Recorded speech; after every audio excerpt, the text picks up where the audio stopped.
What if the walls of the grandest home you've ever seen hid a secret so dark it could break the strongest heart? Imagine a father, a man who built an empire, stepping into his palace expecting joy, only to hear his daughter's screams echoing through empty halls. What he saw next didn't just shock him, it changed his life forever. Stay with us, because this story will grip your heart, twist your emotions, and leave you questioning how far you'd go to protect the ones you love. Hit that subscribe button, grab a tissue, and let's dive into a tale of betrayal, redemption, and a father's unbreakable love. You won't believe what happens next. The estate of Jaden Langston was a monument to success. 14 bedrooms, 3 stories, marble floors so polished they reflected the chandeliers above. From the outside, it looked like a dream. Golden light spilling from arched windows, gardens manicured to perfection, a fountain that sang softly in the courtyard. Inside, it was even grander. Velvet drapes, crystal sconces, and air so still you could hear the faint hum of the vents. But on this particular evening, the silence wasn't peaceful. It was heavy, like the calm before a storm. Somewhere on the second floor, a scream pierced the quiet. Not a playful squeal or a childish tantrum, but a raw, desperate cry that carried fear in every note. It was the voice of 7-year-old Barbara, Jaden's adopted daughter, echoing through the empty corridors. And no one came.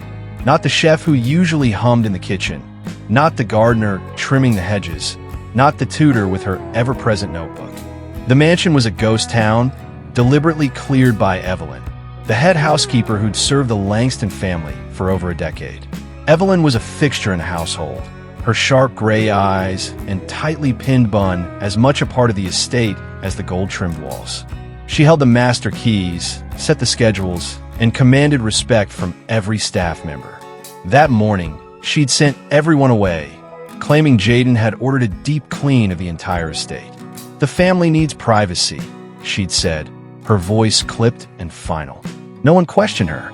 Why would they? She was the backbone of the house, trusted implicitly. But Evelyn wasn't planning a cleaning.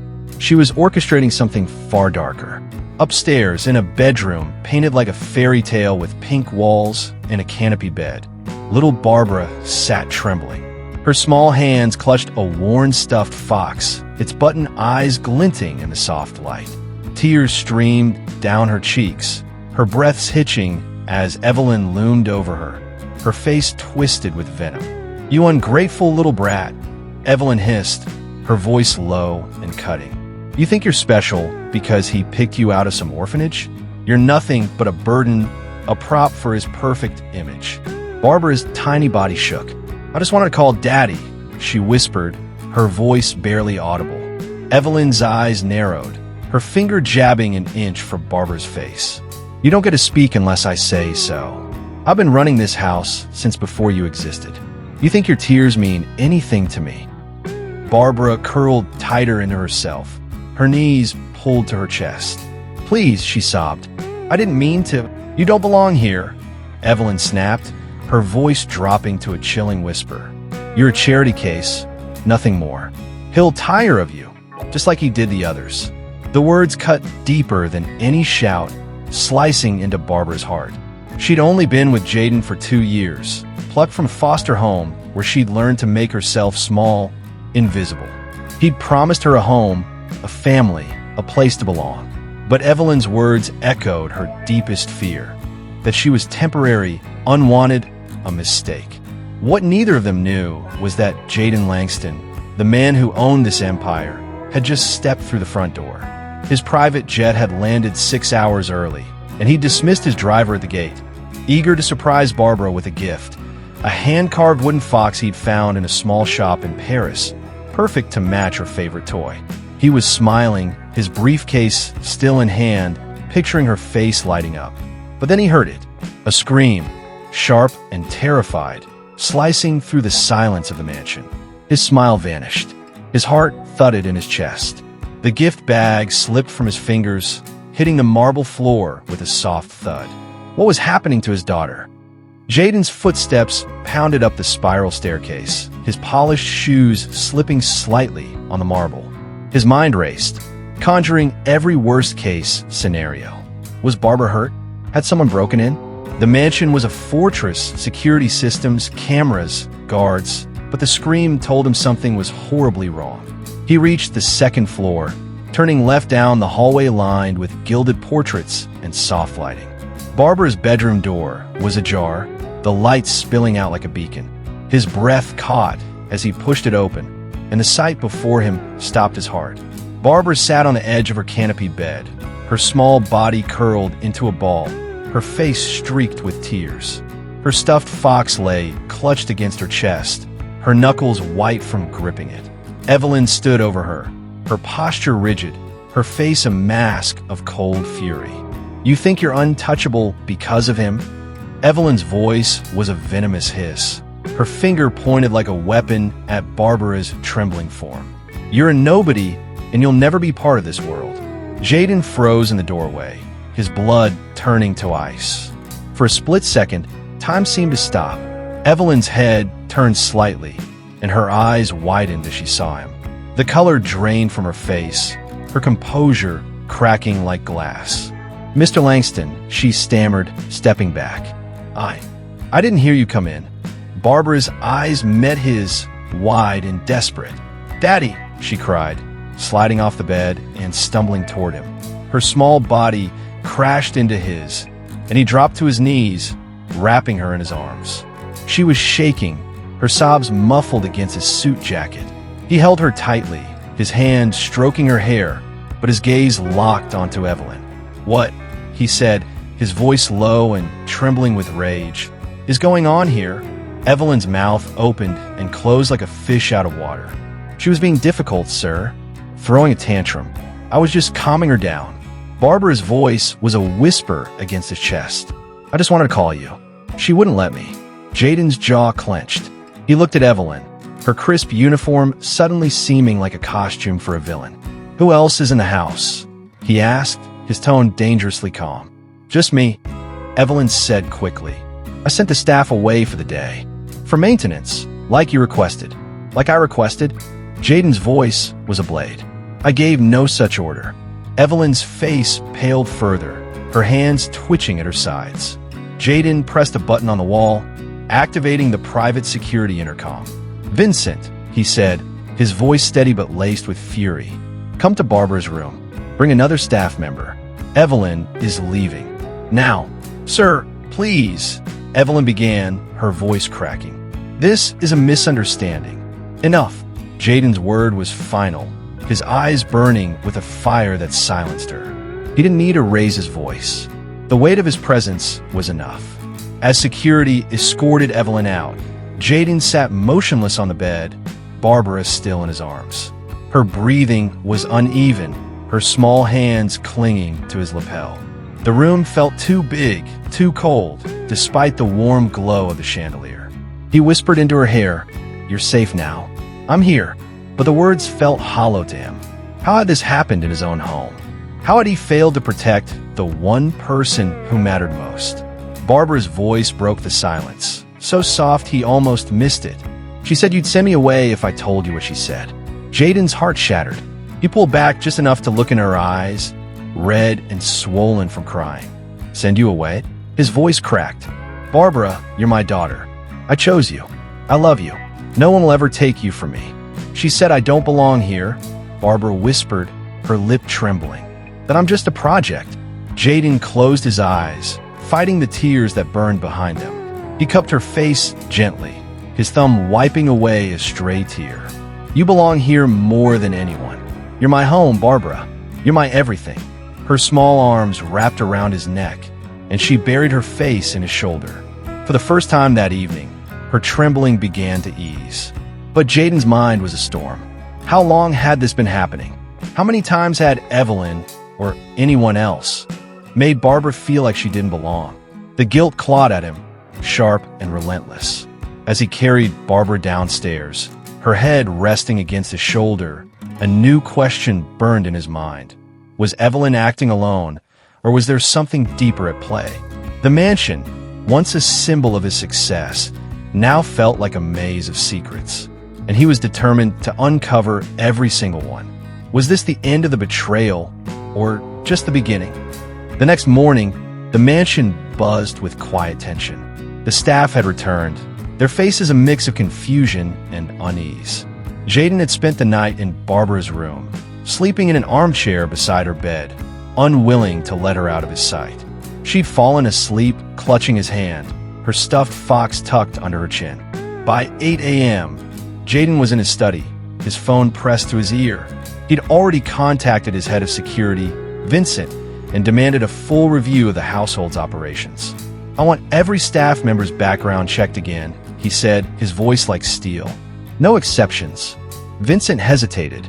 "Sir, Evelyn's been with you for years. Her record was spotless." "Was," Jaden said coldly. "She terrorized my daughter. That's not spotless. That's a failure. My failure." He hung up, his gaze drifting to a framed photo on his desk. Barbara's first day with him, her shy smile lighting up the garden. He promised her safety, love, a future. And yet, in his absence, someone had tried to tear that apart. A knock at the door interrupted his thoughts. It was Lila, the assistant housekeeper, a young woman with a nervous demeanor. "Sir, I need to tell you something," she said, her voice trembling. Jaden leaned forward, his eyes narrowing. "Speak." Lila glanced at the door, as if expecting someone to burst in. "Evelyn wasn't just yelling at Barbara yesterday. It's been going on for months. She told Barbara that you were planning to send her back to foster care, that you regretted adopting her." Jaden's hands clenched into fists, his knuckles whitening. "Why didn't you say anything before?" Lila's eyes filled with tears. "I was scared. Evelyn ran everything. She said if I spoke up, I'd lose my job. I needed this work, sir. My family depends on it." Jaden stood, his presence filling the room. "You saw my daughter suffering, and you stayed silent." His voice was quiet, but it carried the weight of a storm. Lila sobbed, covering her face. "I'm so sorry. I didn't know it was that bad. I thought she was just strict." Jaden exhaled sharply, forcing himself to stay calm. "You're on leave until I decide what to do. Go." As Lila left, Jaden sat heavily in his chair, his mind racing. Months. This had been happening for months, right under his nose. He thought of Barbara's quiet moments, her hesitance to speak up, her clinginess when he was home. How had he missed the signs? That afternoon, Vincent returned with a file in hand, his face grim. "We found something," he said, sliding the folder across the desk. "Evelyn's bank records." Jaden opened it, scanning the pages. His breath caught. Thousands of dollars deposited in small increments over the past year from an offshore account linked to one of his business rivals, a man named Victor Crane. The same man who tried to undermine Jaden's company 2 years ago during a hostile takeover attempt. Crane. Jaden's voice was a low growl. "What does he have to do with this?" Vincent shifted uncomfortably. "We're still digging, but it looks like Evelyn was feeding him information about your schedule, your deals. And she was instructed to target Barbara specifically, to make her feel unwanted, to destabilize you emotionally." Jaden's vision blurred with rage. Victor Crane wasn't just after his business. He was after his family, his daughter. The room spun for a moment, and he gripped the edge of the desk to steady himself. He stood, his decision made. "Give me everything on Crane. Every deal, every contact, every move he's made in the last 2 years. And find out who else in this house might be involved." Vincent nodded, but as he turned to leave, Jaden's phone buzzed. It was a text from an unknown number. "Asterisk, you can't protect her forever, Langston. This is just the beginning. Asterisk." Who else was watching his daughter? And how far would they go to destroy him? Jaden didn't sleep that night. He sat by Barbara's bedside, watching her chest rise and fall, her stuffed fox nestled beside her. The text message burned his mind, a threat he couldn't ignore. But he wasn't the same man he'd been yesterday. That man had trusted too easily, assumed wealth could shield his family from harm. This Jaden was awake, vigilant, and ready to fight. The next morning, he called a staff meeting in the grand dining room. Every employee stood in a tense line, their eyes darting nervously. Jaden stood at the head of the table, Barbara by his side, holding his hand. "This house is my daughter's home," he said, his voice steady but fierce. If any of you saw something, heard something, and stayed silent, you've betrayed her. And you've betrayed me. 2 staff members stepped forward, their faces pale. A gardener named Tom and a maid named Sarah admitted to overhearing Evelyn's harsh words, but said they were too afraid to speak up. "She threatened our jobs," Sarah whispered, tears streaming down her face. "We didn't know it was this serious." Jaden's eyes softened, but only slightly. "You're dismissed. Pack your things." The room was silent as they left, the weight of his decision hanging in the air. He turned to the rest of the staff. "From now on, Barbara comes first. If you see anything that makes her feel unsafe, you report it to me directly, or you're gone." That afternoon, Jaden took Barbara to the garden, her favorite place. She ran ahead, chasing a butterfly, her laughter like music after the darkness of the past day. He watched her, his chest tight with emotion. He'd built an empire to give her everything, but he'd almost lost her to his own blindness. "Daddy, look," Barbara called, holding up a tiny flower she'd picked. Her smile was brighter, her eyes less haunted. He knelt beside her, taking the flower. "It's beautiful, just like you." She hugged him, her small arms tight around his neck. "You won't leave me, right?" His throat closed up. "Never," he whispered. "You're stuck with me, kiddo." That evening, Vincent called with an update. We traced the text message. It came from a burner phone, but we've got a lead on Crane's assistant. She's been spotted near the estate multiple times this month. Jaden's blood ran cold. Near the estate, Vincent's voice was grim. "She was seen talking to Evelyn last week. We think she's the one who sent the text." Jaden's grip tightened on the phone. The threat was closer than he'd imagined, and it wasn't over. But as he looked at Barbara, now playing with her fox in the living room, he made a silent vow. No one would hurt his daughter again. Not Crane, not Evelyn, not anyone. Over the next few weeks, Jaden transformed the household. He hired a child psychologist, Dr. Naomi Carter, who specialized in trauma recovery. Naomi spent hours with Barbara, helping her process her fears through play and conversation. Jaden sat in on their first session, his heart breaking as Barbara admitted, "I thought Daddy would be mad at me for causing trouble." Naomi's gentle voice reassured her. "Your daddy loves you more than anything. You're allowed to feel safe, Barbara." Jaden also installed new security measures, cameras with facial recognition, a dedicated guard for Barbara, and a panic button in her room. He canceled his business trips for the next 3 months, choosing instead to work from home. Every afternoon, he picked Barbara up from her art classes, holding her hand as they walked through the garden. One evening, as he tucked her into bed, Barbara looked up at him, her eyes wide and trusting. "Daddy, do you think I'm brave?" He smiled, brushing a curl from her forehead. "The bravest. You told me the truth, even when it was scary. That's what heroes do." She giggled, clutching her fox. "Then you're my hero, Daddy." His eyes stung as he kissed her forehead. "Always, baby girl." As he turned off the light, his phone buzzed again. Another unknown number. The message was a single line. "Asterisk Crane knows you're coming for him. Be careful." Jaden's jaw tightened. The battle wasn't over, but he was ready. For Barbara, he'd face anything. Thank you for joining us on this emotional journey. This story isn't just about a father and daughter. It's about the lengths we go to protect the ones we love, even when the world feels like it's against us. If this story touched your heart, give it a thumbs up, share it with someone who needs to hear it, and hit that subscribe button for more stories that will keep you on the edge of your seat. In the comments, let us know, what would you do to protect your family? And where in the world are you watching from? Your stories inspire us. Until next time, stay strong, stay kind, and keep fighting for what matters.